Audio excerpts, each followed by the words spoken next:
handle the truth.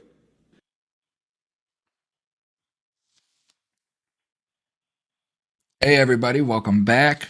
Welcome back to another episode of Saturday Night Cell Block.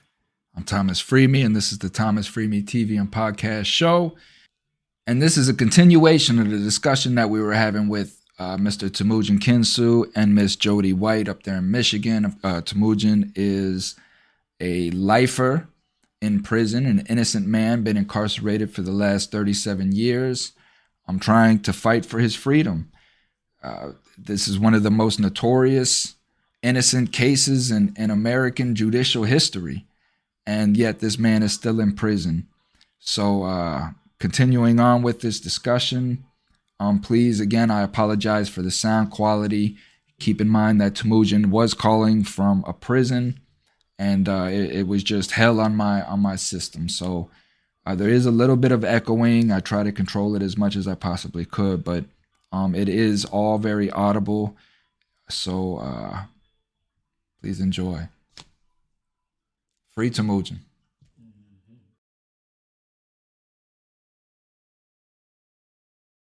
Are you marrying me? Why? So we could eat wedding cake.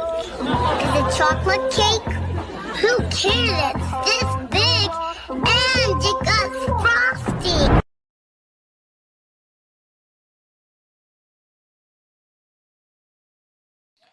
So for the listener, and for you, Temujin, I have us live on TikTok. So for my TikTok listeners, I have Temujin Kensu live on phone. Temujin is an innocent inmate who has been locked up for, let's say, the last 40 years up in Michigan for one of the most heinous kangaroo court systems that has ever been in place here in America. And basically, long story short, they're just keeping this man incarcerated for political power. It's a political war going on up there in Michigan right now, and he just happens to be in the middle of it. And what he's doing is pretty much laying out why. So with Michigan's Governor Whitmer, the Attorney General Dana Nessel, and so on from there on. Who else I have on the phone is Miss Jody White, as I explained earlier, is a citizen who decided to get up and fight and make her voice as an American citizen known. She's running for office up there, and she's again another force to be reckoned with. So this is the conversation that we have going on right now. Onward to victory, Well, I Jody.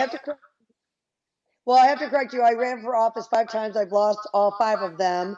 I'm finding that the people don't want the truth, the whole truth and nothing but the truth. I find that you have to play the political game to get anywhere. They know I'm not going to lower my standards to do that. An officer got to hit me in a courtroom as I was walking out, and they did a whole bunch of lying narratives, stole the camera, did it in front of my husband, and I was found guilty. And I don't know, I'm an assaultive behavior now because I hurt a cop. Okay, yeah, he's like 6'5" and I'm 5'4". So the thing is I was on the ballot as a candidate at that time, and that's when I kind of found out about this wrongful conviction stuff, because I didn't realize I was that lily white person in that lily white location doing my beautiful Christian life, and realizing that, Kinsu's out there 40 years earlier being treated like crap. So when I got involved, I got to tell you how I met Paula. I get mad, I get pissy mad, and I go there with my camera, and I ended up at an event at the federal building down in Detroit. And there's this cute little blonde girl and a couple other real cute ladies, and they're all with their signs and doing the rally saying, save our innocent people. And I had my camera going, and I don't know, it just compelled me. And I just didn't even grab a mic, and I just started ranting. And everyone says, wow, who is this chick that's like ranting? But when it happens to you and you do your time and you get out and you realize after it's all over with that you are one of so many. And, my 33 days in jail is nothing compared to what other people have done. But the process of how they did it is the same. And that's what I'm figuring out. They're using false narratives. They're not using any evidence. They are taking over our courtrooms. These lawyers, they are allowed to come in and act like they're doing something for you, and they're not. And everyone to go into this sovereign stuff and fringe flags. I'm just about, these people are my neighbors. They are my friends. They went to school like I went to school. And they're being told that they can get away with perjury and they have no consequences. So we are, real quickly, I went to we have a new legislation now. So the Republican people lost their seats, which I'm laughing because I'm a Republican and most of my Republicans didn't do anything. Senator Jim Runstead, Senator Ruth Johnson, they didn't care about us. And we went there and they're mad at me because I'm demanding that our cameras in the courtroom run 24/7. That includes the courtrooms, the probate annex, the everywhere. There should be, everybody should be watching what these guys are doing because they're all behind closed doors, lying, cheating, and stealing. Okay. So Jim Runstead got mad at me because I was demanding 24/7 cameras and that he was working with Justice McCormick. And it was funny because when I got there, they were all with their little press release and their cameras. And I'm looking around going, what the hell is this all about? And then when, of course, there's three of us that spoke that day, it ended up not going through because they want to allow the judges the discretion to basically tell us when they can shut off the cameras and when they cannot. And we're like, no, you're a referee. You're not supposed to be shutting off the damn cameras. Keep the cameras rolling. So we kind of got the legislators disagreed with this argument, and we all lost. And they're blaming it on me and these two other people that because we spoke up that we should have been happy with the judges having discretion. And no, that wasn't making me happy. What makes me happy is when the cameras are rolling 24/7. And in Oakland County, where I was at, which is sister to you, I mean, you're St. Clair, you're kind of by me. They have, like a $1.2 million camera system. Don't tell me the camera broke, the one that took me down when the cop got to do what he did to me. So that was the thing. So so to tell you what happened on Wednesday, so we have all these new people that have won their offices. I did run for Senate. I did not win the primary. I do believe in election fraud, and if you don't want to believe that, that's fine. But I've got that evidence because I'm not talking unless I can have the evidence to prove it. Because Kensu, unlike you don't talk unless you have the evidence because that's the only thing you can do. I'm not talking on a behind, okay?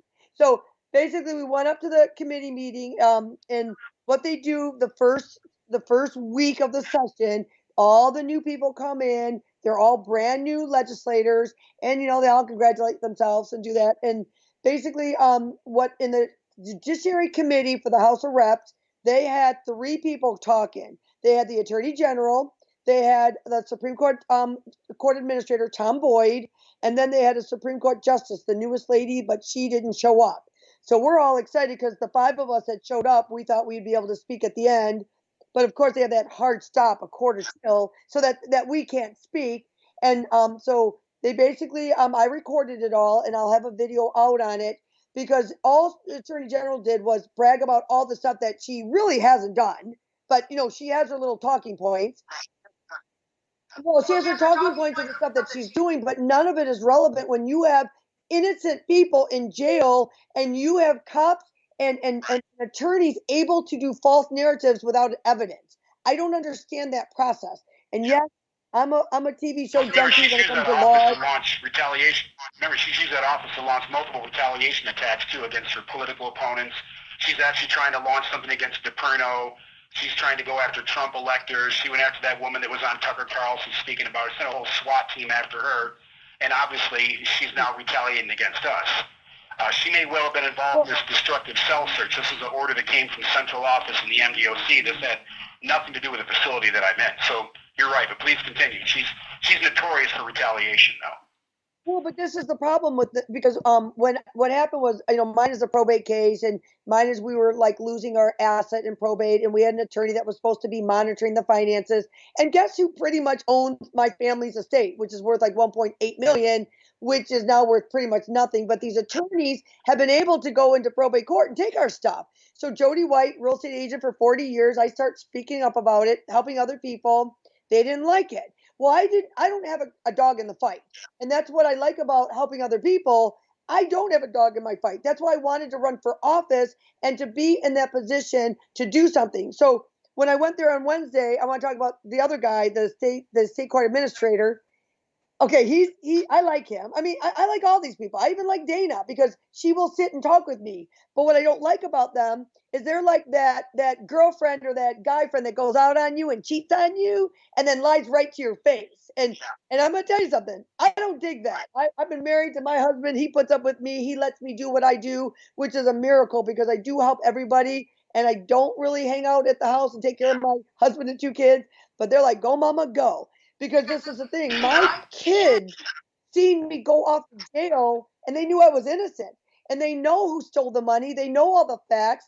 And the thing is we've got to get rid of the parties and which would be politics and get back to what the world's about. It is about good governance. It's about my Lord Jesus Christ who sat there and gave us mercy and grace. And that's why I have to have mercy and grace for these people because the Lord's the one that doesn't like a liar. I don't like a liar because the Lord tells me not to like a liar. He tells me twice not to like a liar. So when you lie, we have to have perjury as the number one felony because you cannot come into my courthouse where I believed in when trusted and then sit on that witness stand and lie. So I mean, I had 3 officers lie about without punishment. Well, the thing is, but this is what's wrong. And like I said, okay, you want to get me for being a big mouth. You want to get me for cutting you off. You want to get me for giving a crap. You can get me. I'm guilty of all the above. I'm guilty that I give a crap and that I'm going to fight for other people. But see, they don't want people like you or I where we're just nobody. I'm just a real estate broker. I'm a nobody. I don't have a government job. I'm not a state employee. They don't want it. And then, so this guy, Tom Boyd, you must know who Tom Boyd is, the state court administrator. Yeah. Do you know who he is? Yeah. Okay, so he got replaced by Milton Mack. And Milton Mack says, oh, there's no mismanagement of any of these court files. We're like, okay, really?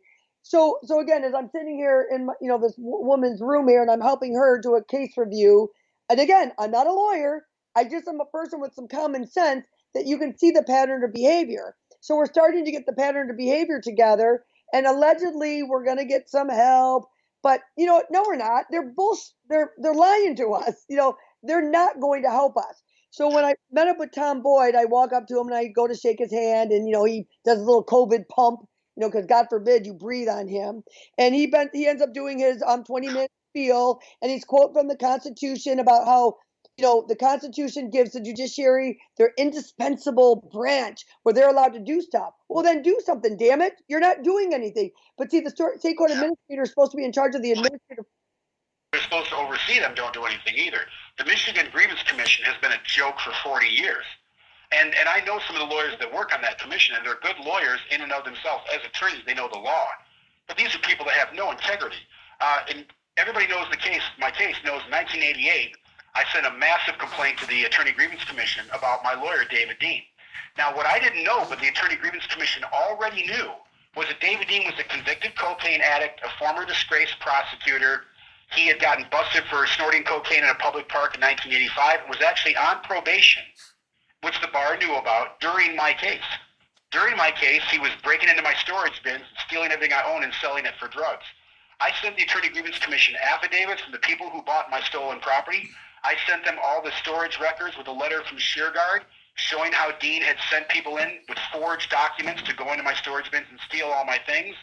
I sent a detailed complaint noting that Dean wouldn't even let me testify in my own trial.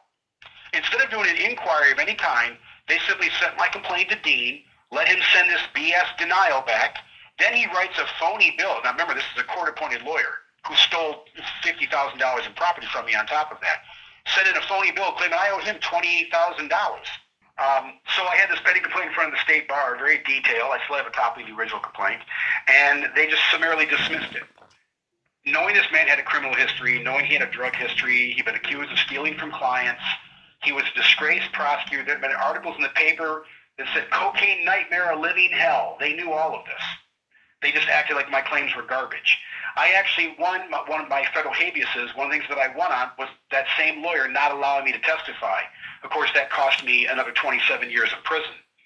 I wrote the state bar to say, aren't you guys ashamed that you didn't even look into my claim when I told you he wouldn't let me get in the stand and testify, and I won that in my federal appeal on my habeas. And he wasn't able to deny that he kept me from getting on the stand because it was right in the transcript. My other point about this, though, is it's just a year later they were investigating him for drug use again. So a client comes in and says he did all these horrible things and he's a junkie. They knew he was a junkie. I had a court hearing in 1990 in St. Clair County about this guy, and the bar just ignored all my claims. And yet a year and a half later, they were admitting for somebody else because law enforcement backed the complaint against the lawyer. Okay, now he's a drug addict and will act. So this is the watchdog agency that's supposed to deal with all the crappy lawyers in Michigan that are screwing all these clients over. And they don't. Well, and that's because 90% of lawyers work locally, and so they know the judge, they know the prosecutor, and they're not going to fight for you. Because the prosecutor and the judge are their friends. They go to lunch with these guys, they go on golf outings with these guys, they go camping with these guys or whatever. So it's a social club. We know it. And here's the other thing. Like I was saying earlier to Thomas, we need to close down these law schools because, again, they're supposed to be doing honest services for us, and they're not.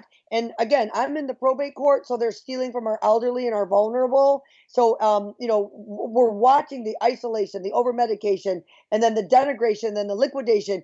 These attorneys have got so much control, and the attorney general will not us with a 10-foot pole because I think our elderly are funding these guys to continue their game. And they don't want me saying that because where else are they getting the money? And they got to be working for something. It's got to be some sort of pension or some sort of party club. I don't know. The compensation funds and ways they can make claims for compensation. Right, and this is the other thing too is there is this client protection fund that's out of the because we have a judicial tenure commission finally, and we're with the attorney general and they're investigating, but they've had our stuff since March of 2019, and again, it's not even the fact that I went to jail. I don't even care about that. I care about selling real estate for the last 40 years, telling you to live the American dream, and don't worry, we got you. We have a warranty deed. We have a title. We're going to take care of you. And then all of a sudden, these attorneys come in, and they get to manipulate us. And they're doing things contrary to the law. Contrary. That's what my warrant said, that I was being arrested contrary to the law. I'm thinking to myself, contrary to the law, what the hell? So I guess the attorneys get to do stuff contrary to the law and get away with it. Yeah. The system is so divided against the people right now, and the people are so divided against each other that the system can get away with all of this. It's an old trick. I mean, it works in prison too. Divide and conquer. Even Lincoln said, a house divided against itself can't stand. And if the people are bickering and squabbling and despising each other over every little thing, the government can pretty much do whatever it wants. And the wealthy and the powerful, with the hundreds of lawyers, the massive law firms, are the only ones who can get some semblance of justice. So we get stomped on, we get crushed. And that's what happened to me. I didn't have any money. I didn't have any friends. I never had good family. I had an abusive mother. My father passed when I was young. When they did this to me, I was a 23-year-old punk kid. And, even though I was a gifted student, I knew nothing about the law or my rights. And so I trusted this guy who, they said is going to represent me and defend me. I trusted him to do the right thing. He was telling me that he believed that I was innocent. I didn't know he was setting me up. I didn't know he wasn't calling my witnesses. I didn't know he was lying to me. I didn't know he was stealing my things and selling them for drugs because I only saw him for a few minutes, or maybe in court where I could barely talk to him for a couple of minutes. So the whole time, don't worry, you're going to go home. This is a big mistake. You're going to have a great lawsuit. There's nothing to worry about. And then bam, guilty, go die in prison. And that's what happens to too many innocent people. Need to do. I got to tell you. 3 years to get off a wrongful conviction. You got to focus on something else for me. You got to focus on something else for me because right now these same cops, they sit on the expressway and they pull you over when you're traveling, and you're allowed to travel to go from school and back and family, friends and back. You're not really you're not traveling. You're just driving. You're allowed to drive your car. So a lot of these kids are getting tickets, and these cops are lying to them and telling them that, hey, if you go to court, we'll just give you a parking ticket on the expressway and get you for $500, but we'll knock it down to $380. So again, you need to, for the wisdom that you have and this talk show that you have, there's people in Michigan, and I do this because I just need a break from probate once in a while. But when you go on these Zoom hearings, and with Thomas here being so helpful, he can get onto these Zoom hearings and you can help these kids because they're saying the exact same thing 40 years later, that these kids don't know what they're doing. They're not teaching you this stuff in high school. They're not teaching you this in church youth groups. They're not teaching you this in college. But I'm going to tell you something. They need to be on Thomas's talk show here, and they need to learn from this stuff because I'm tired. My son gets a ticket. He's paying it because he was speeding, but they made him go to court on the Zoom hearing. And my son, he's 23, he doesn't want mama in the courtroom with him. But again, he still fought it, and they ended up making him. It was with tinted windows, speeding. I mean, they layer you up, so that eventually you're just going to settle for an impeding traffic, so that the money stays in their kit and caboodle. They want it staying in the prosecuting. I think it stays in the prosecuting counsel money, is what I think. I think as long as they don't give it to the insurance company, and that's what they're all buying for our money, they want to charge us ticket prices for the citation, and yet we can't do that to them. I want to give a citation to Judge O'Brien. I want to give a citation to Dana Nessel. I want them to get a ticket for driving too fast on the expressway, and then I can lie to them like they've taught my kid, So again, I think you need to really group up with some of these young kids who are getting tickets. And guess what? It's not all black kids, but yes, a lot of them are black. I do have to admit to that. But I go to these courtrooms and I sit there and I'll say, okay, why are they all black in here? So they don't like Jody White with the big mouth, because I point out what I see. So again, I really wish that you would grab some of these youth group kids and start helping teach the law to them, because us moms, yeah. Yeah, we need you out here, though. We need you out here. We need to get you on some talk shows out here where you can help them. Because that's the thing. Part of it is just knowing your rights. And we have an inalienable right for honest services from our state employees. That is a U.S. code, 18 U.S. code 1958 or something like that. And when I read that, I'm thinking to myself, okay, well, this is common sense. Why aren't they teaching this stuff in government school? But they don't. They go to their little legislative meetings. They have their little rules and regulations that they have to follow. And the rules and regulations are telling them, sit down, shut up, and you want your job, we'll keep you in the public eye for 8 to 12 years if you sit down and shut up. Well, I can't sign that. I can't sign those rules and regulations. I've got to have my voice. So I wish that more people would get to know you, Kensu. You're an inspiration, you're a rock star.